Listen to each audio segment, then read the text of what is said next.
kurikulum akan turun menjadi pembelajaran. Pembelajaran ini mengacu pada tujuan pendidikan nasional. Berat, Romo, Bruder, Suster, Bapak, Ibu, tujuan pendidikan nasional kita. Bisa dibaca sendiri ya. Kemudian kurikulum adalah rencana dan pedoman pembelajaran yang terdiri dari ini ya, rencana dan pedoman pembelajaran yang terdiri dari ide, desain, konten, isi, implementasi, evaluasi. Ini yang disampaikan oleh Prof. Hamid Hasan, guru besar emeritus dari UPI. Guru besarnya adalah pengembangan kurikulum yang membuat kurikulum 2013. Kira-kira hubungannya seperti itu. Jadi bisa bermacam-macam definisi dari kurikulum, bisa bermacam-macam. Silakan, bahkan di Undang-Undang Sisdiknas pun juga mengatakan kurikulum itu apa, gitu. Ada di sana.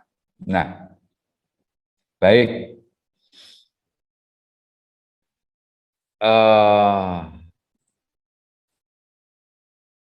Sampai di sini saya akan coba sedikit merangkum dari masalah yang ada di lapangan secara teknis. Kita mengurai dari pangkalnya, yaitu tentang kurikulum. Kemarin waktu training of trainer fasilitator berbicara tentang kurikulum, kurikulum ini adalah jantungnya pendidikan. Kurikulum berhenti, tidak ada aliran apapun di dalam ekosistem sekolah. Kurikulum tidak pernah dievaluasi, tidak pernah dikembangkan, maka stuck. Yang terjadi adalah pengulangan pembelajaran. Nah, sekarang terus Pak, setelah tahu landasannya bagaimana langkah mengembangkan kurikulum. Ada 3 hal penting yang harus dilakukan. Nanti 3 hal penting ini yang akan menjadi tugas kepala sekolah. Yang pertama, bentuklah tim pengembang kurikulum. Saya minum lagi ya, Romo, Bruder, Suster, Bapak, Ibu. Mohon maaf. Silakan dibentuk. Silakan dipikirkan, kira-kira nanti tim kurikulum saya siapa. Kalau sudah ada, oke, lanjutkan. Yang terdiri dari kepala sekolah ada, wakil kepala sekolah, ahli ilmu pengetahuan, ya kalau dalam hal ini adalah guru bidang studi, nanti akan melibatkan guru-guru bidang studi, ahli pendidikan. Ahli pendidikan ini ya yang tahu tentang kurikulum dan teknologi pembelajaran. Kemudian guru secara keseluruhan, libatkanlah masyarakat setempat. Berani nggak melibatkan masyarakat setempat untuk menjadi tim pengembang kurikulum? Harusnya berani. Karena berbicara ekosistem sekolah adalah berbicara masyarakat di sekitar sekolah tersebut juga. Gitu. Kemudian langkah yang kedua adalah menggali ide. Menggali ide di program Luber ini kami ada yang namanya naskah akademik. Ide itu kami gali secara ilmiah. Akhirnya dapatlah model program Luber dan sebagainya. Di dalam menggali ide ada beberapa pertanyaan. Apa kebutuhan masyarakat di mana program atau kurikulum pendidikan Anda ada? Tahu nggak masyarakat itu butuh apa tuh di sekitar sekolah Romo, Bruder, Suster, Bapak, Ibu? Ini baru masyarakat kecil, kemudian masyarakat yang lebih luas, masyarakat dunia, butuhnya apa? Kebutuhan tantangan abad 21, silakan dicari. Di situ adalah kebutuhan dunia kerja yang akan datang. Tapi itu tidak cukup hanya sekedar menjadi, oh ini butuhnya adalah critical thinking, collaborative learning, tidak hanya sekedar itu, tapi tuangkan dalam naskah akademik. Apakah program ini merupakan prioritas sekolah Anda? Ini menjadi pertanyaan. Kalau misalkan sistem seni budaya itu menjadi potensi yang luar biasa di sekolah Romo, Buder, Suster, Bapak, Ibu sekalian, maka kurikulumnya juga harus mencerminkan potensi yang luar biasa tersebut.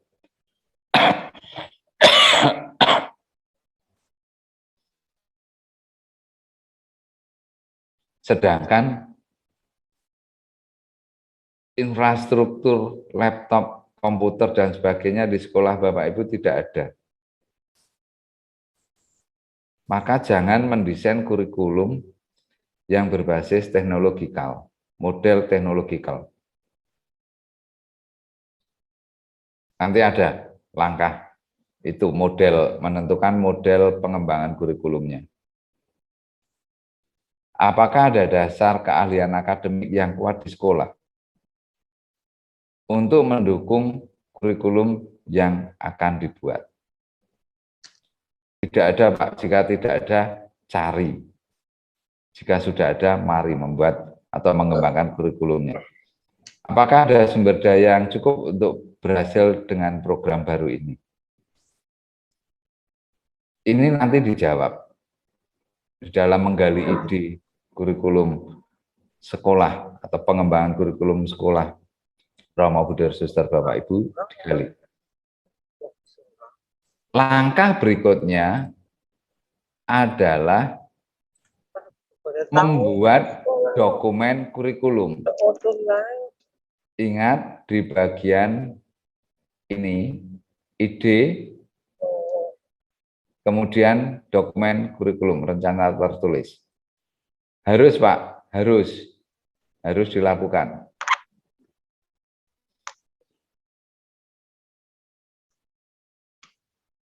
Oke ya. Membuat dokumen kurikulum langkahnya bagaimana? Yang pertama adalah menentukan, merumuskan landasan kurikulum, landasan filosofis, sosiologis, kemudian psikologis, ipteks. Tentukan di situ, rumuskan di situ. Core value masuk di dalam landasan kurikulum tersebut. Kemudian menentukan model kurikulum, modelnya seperti apa ya? Di modul nanti akan saya sharekan. Di modul ada model kurikulum, kemudian menentukan tujuan dan hasil yang akan dicapai dalam kurikulum tersebut. Yang secara keseluruhan goals-nya itu muncul di dalam visi misi. Kemudian mata pelajaran apa harus kita buat. Kalau dalam ranah pengembangan kurikulum, bagaimana core value masuk di dalam pelajaran fisika, matematika, biologi, dan seterusnya.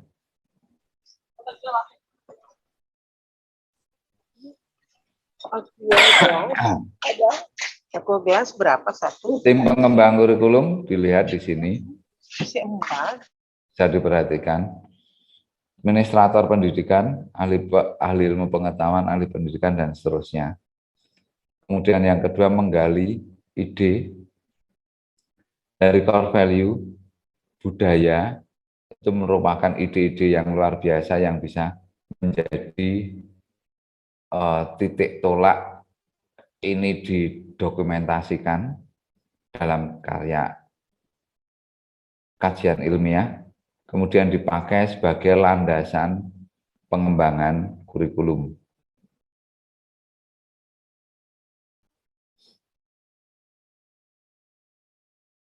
Kemudian di dalam membuat dokumen kurikulum, langkahnya, siklusnya,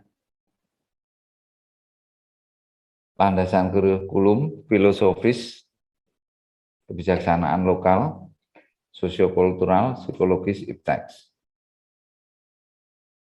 Model kurikulum yang dipergunakan ada beberapa, nanti bisa dilihat di modul.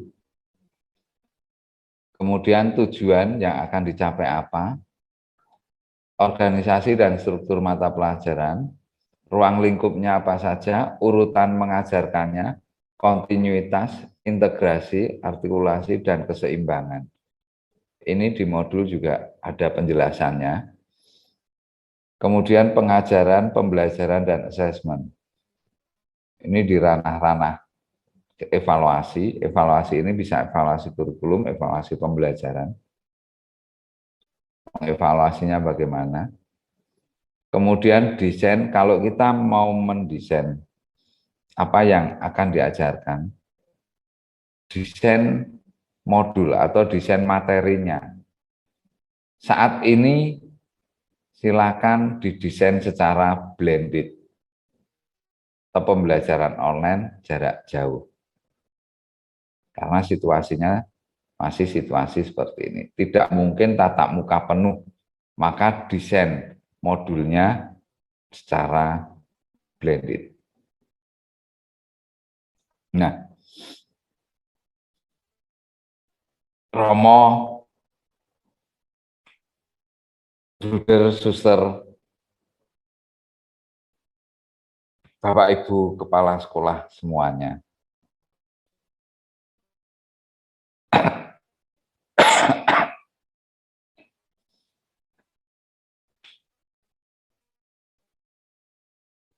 Beranikah kita untuk menginstal sekolah kita? Itu pertanyaannya. Keran sudah dibuka. Merdeka Belajar, Undang-Undang Sisdiknas, KTSP. KTSP 2006, KTSP 2013. Loh Pak, kok bisa? KTSP kan cuma 2006. Yang sekarang kan kurikulum K13. K13 itu juga KTSP. Kurikulum tingkat satuan pendidikan. Artinya, setiap satuan pendidikan mempunyai kurikulumnya masing-masing. Tetapi bahwa negara sudah mempunyai kurikulum nasional, ini harus diikuti.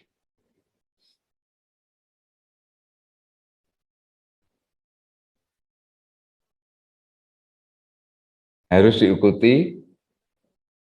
Ada modifikasi-modifikasi di sana-sini di dalam pengembangan kurikulum. Kalau kepala dinas atau pengawas mempermasalahkan kurikulum yang Romo Buder Suster Bapak Ibu kembangkan, katakan saja atau tanya, apa sih konsep KTSP? Itu satu. Kemudian, Undang-Undang Sisdiknasnya bagaimana? Terus saat sekarang, konsep Merdeka Belajar bagaimana? Kembalikan ketiga itu. Sebelum membahas, pengawas tersebut membahas tentang kurikulum yang Bapak Ibu kembangkan lebih jauh.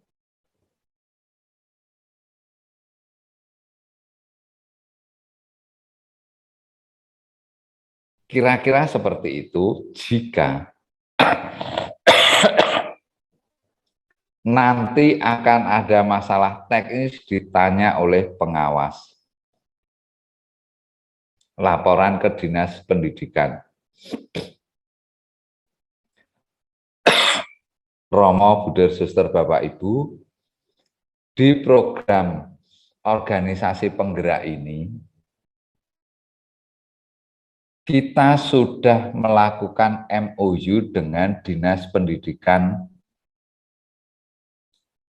Kota Kabupaten di mana sekolah Romo Buder Suster Bapak Ibu berada. Artinya dinas sudah setuju dengan program kita. Saat ini kita sedang menjalankan model program Luber.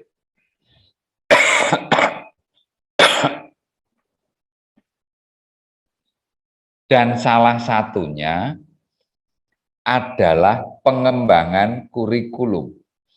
Jika nanti Romo Buder Suster Bapak Ibu mengembangkan kurikulum sesuai dengan keilmuan kurikulum yang kita diskusikan saat ini, maka dengan sendirinya Dinas Pendidikan Kota Kabupaten di mana sekolah Romo Buder Suster Bapak Ibu berada itu sudah setuju.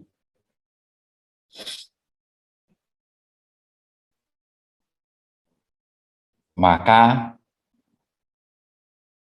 setelah berani menginstal sekolah Romo Buder Suster Bapak Ibu Guru, kegelapan akan terjadi saat ini. Terima kasih banyak.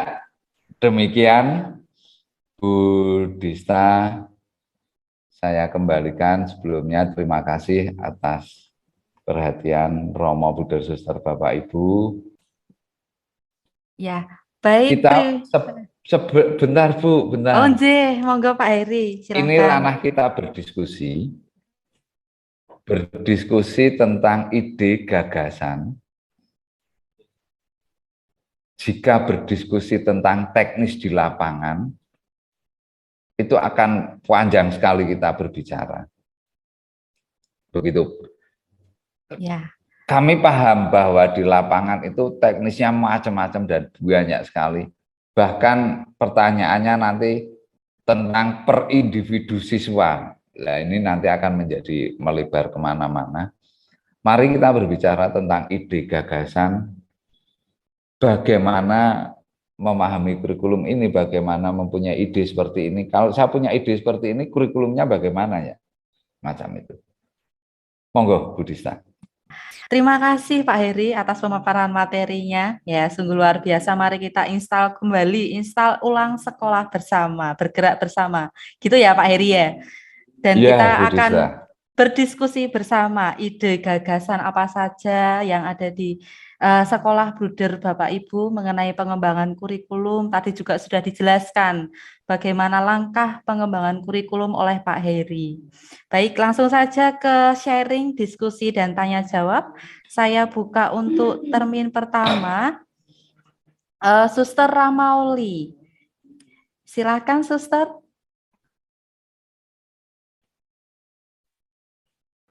Baik, terima kasih Bapak Heribertus yang sudah dengan gamblang dan jelas menguraikan kurikulum ini.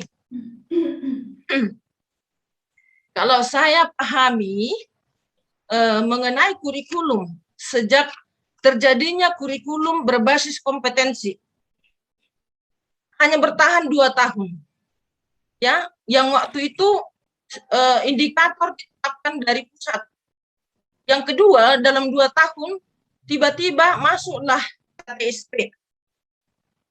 Yang menurut hemat saya, KTSP ini sebenarnya sudah sangat bagus. Sudah sangat bagus karena menurut KTSP kurikulum tingkat satuan pendidikan. Berarti kita harus menyusun kurikulum ini sesuai dengan potensi-potensi yang ada di daerah kita masing-masing. Dalam pengembangan kurikulum ini, kita sudah lakukan pada saat itu, ya, tahun 2006, 2004, KBK, sampai 2006. Nah, karena saya mengalami juga kerepotan waktu itu, kita menyusun KTSP, dan harus lagi ke dinas, ke sana, kemari, dan lain sebagainya. Tetapi apa yang terjadi bahwa pelaksanaan kurikulum KTSP ini ya saya kira tidak memuaskan. Karena apa yang sudah kita tetapkan di dalam kurikulum yang sudah kita susun waktu itu tidak berlaku karena ada ketetapan dari pemerintah bahwa ujian nasional tetap harus berjalan. Nah, itu mungkin dasarnya. Maka untuk kurikulum yang akan dirancang berbasis budaya dalam Merdeka Belajar ini, itu mungkin dasarnya. Dan harapan kami mudah-mudahan, kalau saya tadi perhatikan dalam dimensi implementasi kurikulum ini, ada saya lihat di situ tadi pembelajaran kognitif, afektif, psikomotorik, ya, instrumen sikap memang diarahkan ke instrumen sikap. Nah, lalu bagaimana kiranya kaitannya nanti dalam penyusunan kurikulum berbasis Merdeka Belajar ini dengan memasukkan budaya, kemudian pembentukan sikap terhadap diri anak, dan sejauh mana ini akan berlaku di sekolah kita. Adakah masih kemudian nanti dari pihak dinas mengapakan ini, kurikulum kita ini? Saya setuju, walaupun nanti mungkin pekerjaan ini dengan akan membentuk tim penyusun kurikulum ini berdasarkan beberapa landasan yang harus kita gunakan untuk menyusun kurikulum ini dalam mengembangkan kurikulum.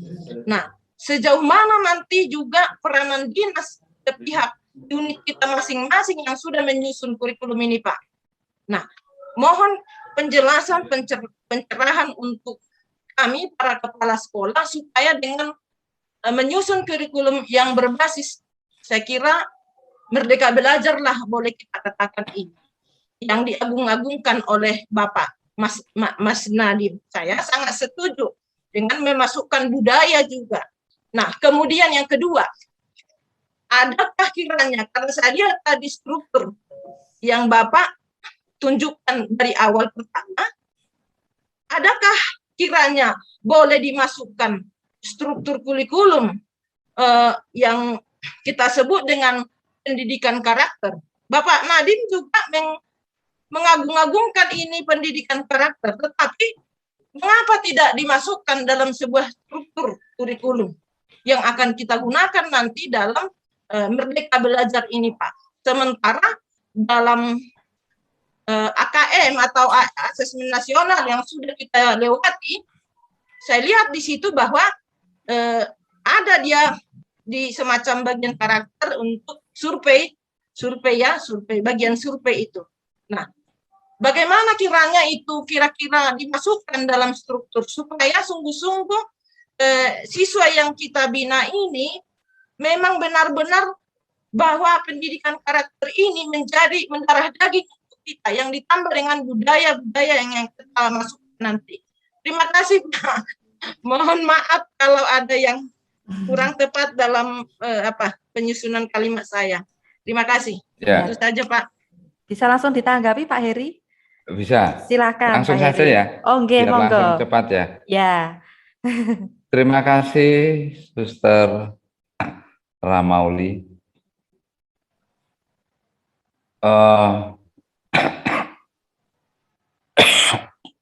Yang pertama, bagaimana kaitan penyusunan kurikulum dengan budaya, kemudian core value, sikap. Begini Romo, Buder, Suster, Bapak Ibu semuanya. Nanti ini kaitannya juga dengan mata pelajaran pendidikan karakter. Bapak Ibu, Buder, Suster, Romo semuanya. Karakter ini adalah sikap. Dibentuknya dari afektif. Kalau pembelajaran, ranah ini ranah lebih banyak ke kognitif saat sekarang. Karena model kurikulum Indonesia adalah subjek akademik, humanistik, ipteks. Ini digabung menjadi satu. subjek akademik. Artinya mata pelajaran yang lebih diutamakan, kognitifnya. Nah, bukankah di teori belajar kognitif sosial, pembelajaran itu siswa mencontoh guru di dalam menjalankan sesuatu dari sisi teori belajar itu. Kemudian konsep besar kita, core value, budaya, itu melebur jadi satu di dalam mata pelajaran. Bukan diajarkan terpisah sendiri. Contoh, saya guru fisika, core value, nilai-nilai. Di Pangudi Luhur ada persaudaraan Ratu Kongregasi. Persaudaraan ini yang kami ambil. Di situ saya mempergunakan model pembelajaran kolaboratif learning. Bagaimana fisika saya itu merekatkan persaudaraan para siswa. Paham ya? Jadi nilai itu melebur di setiap individu guru dan muncul di dalam pembelajaran.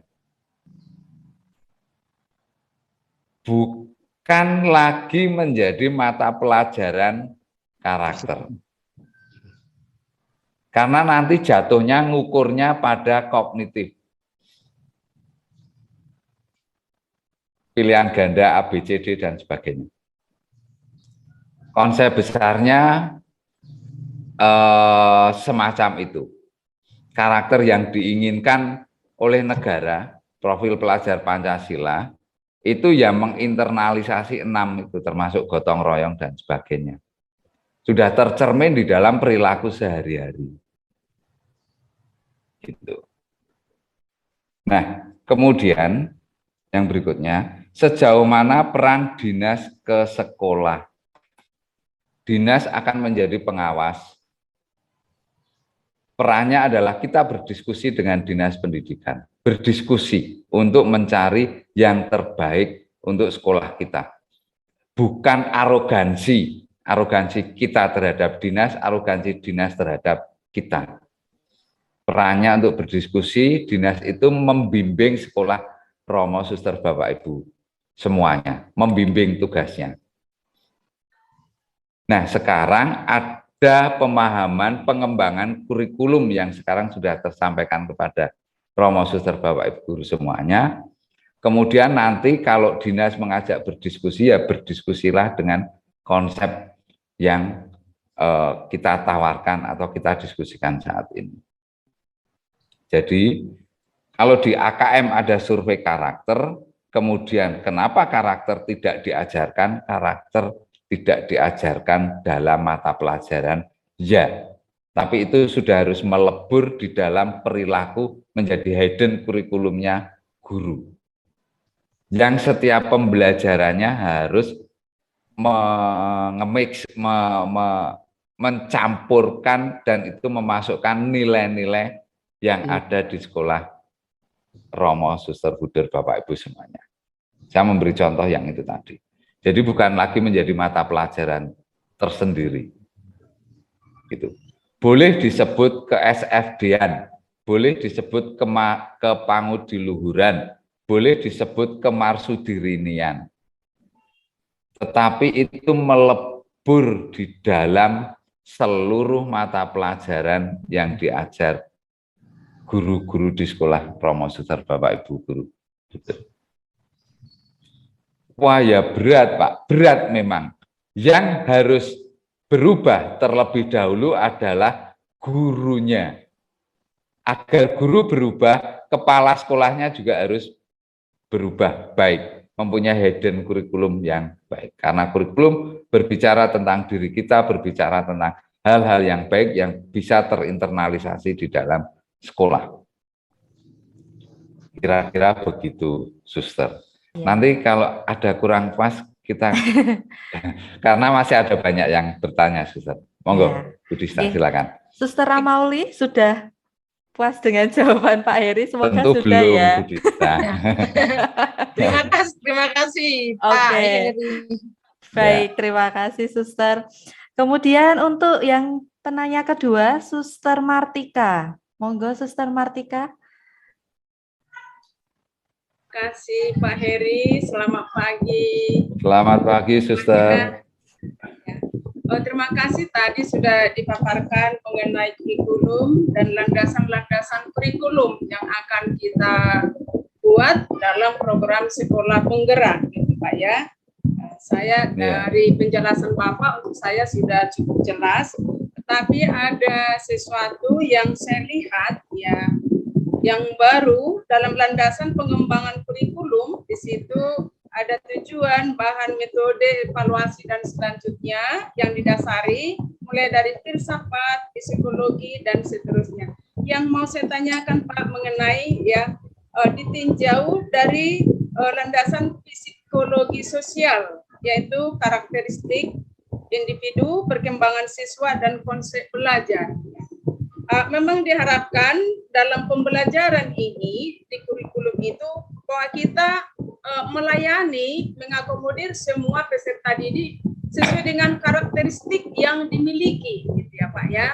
Berarti di sekolah kita itu ada beragam karakteristik siswa dengan segala hambatan-hambatan yang dimiliki, gitu Pak ya. Yang menjadi tantangan untuk kita sebagai pelaksana sekolah penggerak itu, kalau kita melayani peserta didik sesuai dengan karakteristik yang dimiliki, berarti ada peluang bahwa kita tidak menseleksi ya, tidak kita menerima siswa baru tidak berdasarkan kemampuan, gitu ya Pak ya. Di sini yang menjadi tantangan, sehingga peserta didik yang datang itu semua harus kita terima dengan melayani sesuai dengan kebutuhan karakteristik yang dimiliki. Ya. Andaikan anak itu ada pintar, ada lambat belajar, ada gangguan pendengar, mata, dengan sebagainya, itu harus kita layani sesuai dengan karakteristik mereka dan sesuai dengan perkembangannya. Nah, disinilah saya kira tantangan bagi guru sebagai pengajar, bagaimana mereka melayani itu dengan sepenuhnya sesuai dengan kebutuhannya, gitu ya Pak ya, dengan kurikulum yang sama. Jadi kalau kita melayani siswa sesuai dengan karakteristik yang dimiliki, berarti kita memberikan pelayanan sesuai dengan potensi peserta didik itu, begitu Pak ya. Bagaimana kita mengakomodasi semuanya itu? Andaikanlah dalam satu kelas itu ada 40 siswa, gitu ya. Kita melayani anak ini sesuai dengan karakteristik dan kemampuan belajar yang dimiliki dan perkembangan anak ini. Nah, bagaimana kita menyusun kurikulum sehingga bisa mengakomodir semua peserta didik sesuai dengan keadaan dirinya sendiri. Itu yang pertama. Yang kedua, Pak, tadi saya kurang jelas menangkap langkah-langkah dalam pengembangan kurikulum. Tadi di bagian kedua menggali ide. Ya, di sini apakah ada landasan keahlian akademik yang kuat di sekolah Anda untuk mendukung program ini? Saya tadi kurang jelas mendengarkan penjelasan Bapak mengenai itu. Kira-kira apa maksudnya itu, Pak? Mohon dipertegas kembali. Terima kasih, Pak. Iya. Baik, Suster Martika, untuk beberapa pertanyaannya bisa langsung ditanggapi Bapak Heri. Ya, terima kasih banyak Suster Martika. Bagaimana melayani siswa yang heterogen. Intinya seperti itu ya, Suster. Iya. Ya, kurikulum berbicara tentang idealisme, kemudian teknis pembelajaran ada di desain pembelajaran. Nah, mengapa ada landasan psikologis, kenapa ada landasan sosiologis, antropologis di dalam kurikulum? Berbicara tentang landasan psikologis, kita berbicara individu per individu. Kemudian, secara teknis, kalau kita memperhatikan satu persatu secara individu, itu juga akan kesulitan. Kita paham itu. Maka, secara keseluruhan, landasan psikologis, teori belajar apa yang akan dipergunakan di dalam mengembangkan kurikulum tersebut ini secara keseluruhan harus ditetapkan. Konstruktivistik, behavioristik, atau pragmatisme, atau apapun. Gitu. Kemudian, landasan sosiologis kita melihat adalah komunal, secara komunal. Bukan person per person, tetapi secara komunal, sosiologis, antropologis. Nah, sekarang satu persatu harus diperhatikan. Apakah seperti itu? Jika itu memungkinkan sangat baik. Tetapi terjadi masalah di Suster Martika, kita tidak mungkin memperhatikan semuanya. Maka kurikulum berbicara tentang diri kita. Kurikulum berbicara tentang guru yang mengajar di sekolah tersebut. Bagaimana budaya sekolah ini terbentuk? Jika seluruh individu yang ada di sekolah tersebut berkarakter baik, kemudian budaya sekolah ini terbentuk baik, maka dengan sendirinya anak-anak yang ada di dalam sekolah tersebut akan mengarah ke hal yang baik yang sudah dibentuk di sekolahan tersebut. Begitu kira-kira, Suster Martika. Jadi kalau ditanya satu persatu bagaimana saya satu kelas menghandle 40 anak dan satu persatu harus saya handle. Jika itu bisa dilakukan baik. Biasanya yang terjadi adalah budaya sekolah kita itu belum terbentuk baik. Coba tanya kalau ada si pasang Bluetooth itu. Mohon di mute. Bu host. Iya, mohon di mute. Mohon maaf. Agak batuk. Kira-kira yang pertama itu tadi, Suster Martika. Apa namanya tadi? Harus sekolah ini harus menjadi ekosistem atau menjadi baik secara keseluruhan, secara sosiologis, secara ekosistem di sekolah ini harus kelihatan baik begitu. Tetapi kalau ini tidak nampak, maka yang terjadi masalahnya adalah masalah-masalah parsial, masalah-masalah individu. Begitu, Suster. Kemudian yang kedua tadi tentang pertanyaan untuk menggali ide yang mana, Suster? Apakah program ini merupakan prioritas sekolah Anda? Menggali ide tadi, Pak, ya. Di bagian kedua, ya, langkah-langkah pengembangan kurikulum itu tadi kan membentuk tim. Yang kedua, menggali ide. Pada poin menggali ide itu tadi ada pertanyaan di situ, apakah ada dasar keahlian akademik yang kuat di sekolah Anda untuk mendukung program ini? Saya kurang jelas tadi Bapak jelaskan itu. Mohon penegasannya, Pak. Ya. Apakah ada dasar keahlian akademik yang kuat di sekolah Anda untuk mendukung program atau kurikulum yang Anda buat? Contoh begini, Suster. Model kurikulum yang kita pilih atau berdasarkan dari need analisis kebutuhan, nanti silakan dibaca di modul ya, model-model macam-macam model kurikulum. Dalam model teknologikal, di situ disupport dengan alat-alat teknologi modern, digital.